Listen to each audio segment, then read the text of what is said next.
So guys, today I'm going to tell you exactly how I increased my testosterone by 70% naturally. I'll put some screenshots on the screen now, but my testosterone when I was, I think about 20 years old was 16.9 nanomoles, which is low for someone of that age. And honestly, I had symptoms of someone who had low testosterone. It wasn't great. And so I was like, right, I'm going to get my shit in order. I'm going to figure this thing out. And I did. And I took it to 24 nanomoles. That's still not high, but 24 is plenty to not have any symptoms. And I was much better. So I'm going to tell you exactly how I did that today and tell you what things are just bullshit, because there's so many things out there that you think are going to make the world a difference and they don't. The first thing I want to say to you is these things are not going to double your testosterone if you're a healthy individual. If you're already living a healthy lifestyle, if you are doing all the right things, don't expect to take these tips and increase it by even the same rate that I did. A lot of these supplements, a lot of these things will only increase it by say maybe 2 nanomoles if you're like already at the upper end, because there is a limit to what you can achieve naturally and you have to be realistic. Now, if you think you have low testosterone, definitely get it checked, but these things can make the world a difference for you, and I'm going to tell you exactly what I did today because these things definitely work for me. And also, I'm going to play my leg workout over the top of this, so hope you enjoy. One thing I would say is, I've heard people say that training legs increases your testosterone. I don't know if that's true. I've always trained legs, but just train legs to be safe. So first of all, I want to talk about test boosters. So things like shilajit, ashwagandha. Those are the things that I've tried. I have tried shilajit and ashwagandha. I haven't tried the other things, so I can't really speak on it. You can never expect life-changing transformations off those supplements. They're just supplements. They just give you an extra couple of percent. For me, I kind of thought shilajit made a difference, but that was so subjective, and it was so marginal, I wouldn't trust it. Ashwagandha, if you are a stressed individual, if you have naturally high cortisol, then you will notice ashwagandha makes a big difference. In times that I'm stressed, I do notice it makes a difference to how I feel, because what ashwagandha does, it stops that increase in cortisol, and having too high a cortisol will blunt your testosterone production because your body's in a stressed state. So ashwagandha will help you not be too stressed. But if you aren't a stressed individual, what it can actually do is just kind of blunt your emotions, and you won't get any test benefits,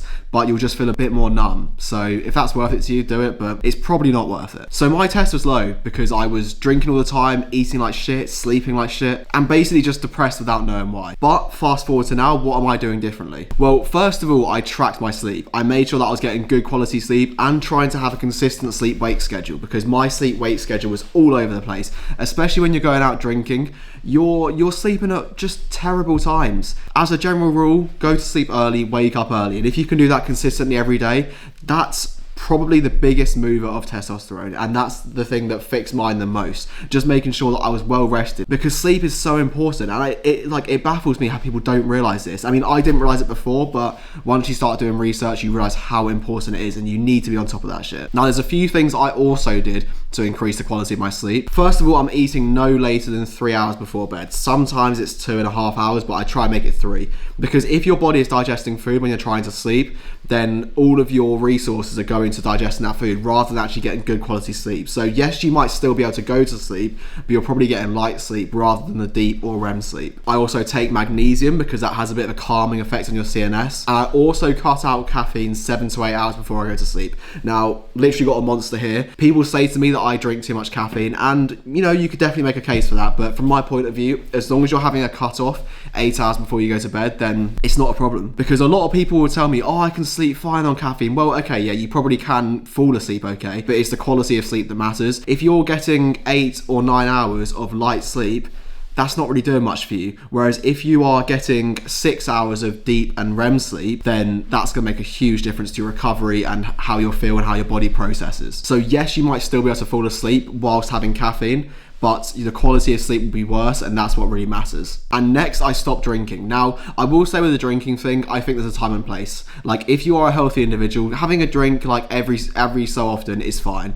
Don't stress about that too much. And I still will drink every so often, but it's the repetitive going out every weekend because you're bored sort of thing that's just a waste of time. Now, I do kind of think maybe when you're 18, get it out of your system, whatever. But if you actually want to optimize your testosterone, which you do because you're watching this video, Drinking will kill your testosterone. Like, I can't tell you how bad alcohol is for your testosterone.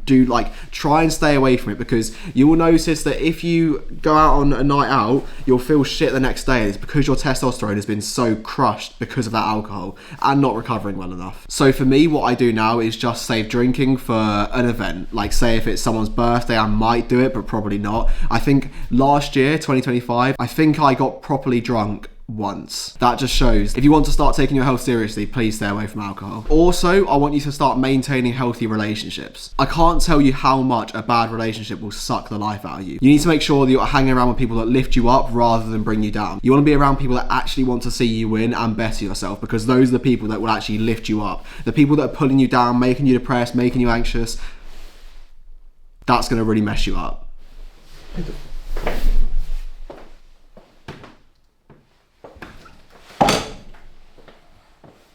Right, I'm calling it right now. I think someone's going to walk through that door in the next half an hour and really make you fucking jump. So something I also did was just train consistently in the gym and train hard. All of these things that I'm telling you are very significant, but I think this and the sleep are the most significant in terms of boosting your testosterone. I actually don't know the mechanism behind it, but from my point of view, if you're pushing yourself, if you're training hard, your body needs to produce more testosterone, and it actually makes your body want to produce more. It's the same as when you're training, you have to train in a certain way to give your muscles a reason to grow, and your muscles need the testosterone to grow. So I think naturally your body produces more testosterone that way. If you're just going to the gym, going through the motions, training in maybe 5 reps in reserve every set, that's doing nothing for you. You're not growing, you're not increasing your testosterone, and so it's just kind of pointless. So especially when it comes to testosterone, I want you to train as hard as possible without causing any damage. And then finally, I found a passion and I just focused on that. I was thinking the other day, I don't think I've been bored once since I started coaching. It's not even about just being super busy. It just means that when you have that downtime, you kind of need it, and you need that time to reset. I really feel like boredom will just make you feel aimless and depressed. So you want to get to the point where you actually never feel bored. You need that time to rest, because your life is so fucking amazing around that takes all of your energy. I want to make one final point as well, because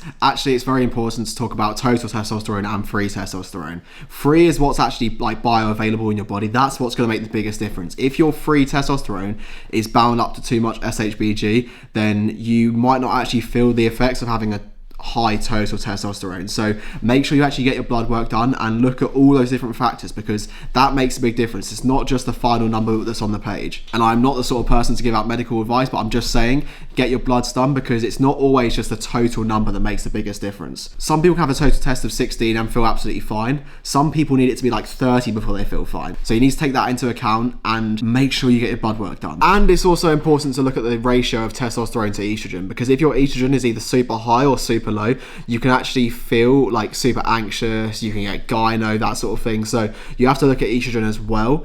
And things that increase your estrogen are stuff like being fat. If you're fat, then that should be your main priority, to lose the fat, because testosterone aromatizes into estrogen in the fat cells in your body. So the less fat you have, the less aromatization you have, which means that alone might be enough to alleviate any low testosterone symptoms. Being fat is not good for you, as I'm sure you are aware, and that can actually crush your testosterone. But yeah, guys, that is pretty much it. Now, I just want to make the point again that this is not going to take you from someone who has peak testosterone to even more. There's only one way to do that, and we all know what that is. But if you're already healthy, if you are feeling good, lifting good, you get good sleep, you don't need to worry about this.